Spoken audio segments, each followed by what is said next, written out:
Lucifer in the flesh. That is just one description former Republican House Speaker John Boehner used this week to describe presidential candidate Ted Cruz. The criticism comes as resistance to frontrunner Donald Trump, whose candidacy was once thought a joke, seems to be easing on Capitol Hill.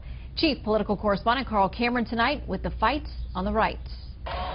Ted Cruz, with would-be running mate Carly Fiorina at his side in Indiana, a must-win state if they hope to stop Donald Trump, slammed the frontrunner for sexist criticism of Hillary Clinton. It is not surprising that Donald Trump attacks Hillary for being a woman. Donald has a problem with strong women. This is not subtle, it's not complicated. He has a real problem with strong women. It's one of the reasons he cannot win a general election. But icy opposition to Trump may be melting on Capitol Hill. The #2 Senate leader, John Cornyn of Texas, had been chilly toward the billionaire, but now notes Trump could expand the GOP, a point Trump was eager to make in the Hoosier state. We're going to win states that nobody thought were winnable as a Republican, and we're going to do really great. Cruz and voters got a blunt reminder of the senator's unpopularity from former House Speaker John Boehner last night, who got laughs and applause from liberal students at Stanford University for trashing Cruz. Lucifer in the flesh. Along with everybody. But I've never worked with a more miserable son of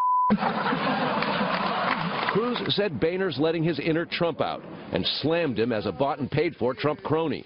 John Boehner, in his remarks, described Donald Trump as his texting and golfing buddy.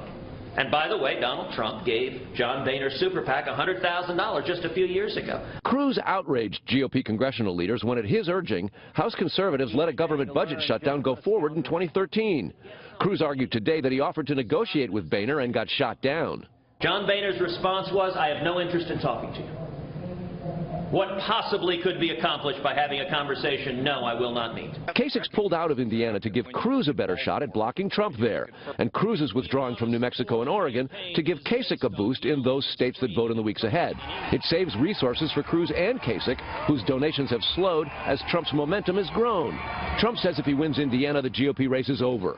He's increasingly focused on Clinton, who's been careful to insist she will not take Bernie Sanders or his voters for granted. Yet she's so comfortable with her lead, her campaign's decided it won't spend money on TV ads in several upcoming states where Sanders continues to advertise. Republicans have been preparing to battle Clinton for years and were convinced she was beatable, and many now think Trump could blow a golden opportunity. Nonetheless, if he wins Indiana, the odds of him becoming the GOP nominee go way, way up. Are you having fun, Carl? It's a different kind of campaign, so it's a ride. It's good to see you in Washington. And fun.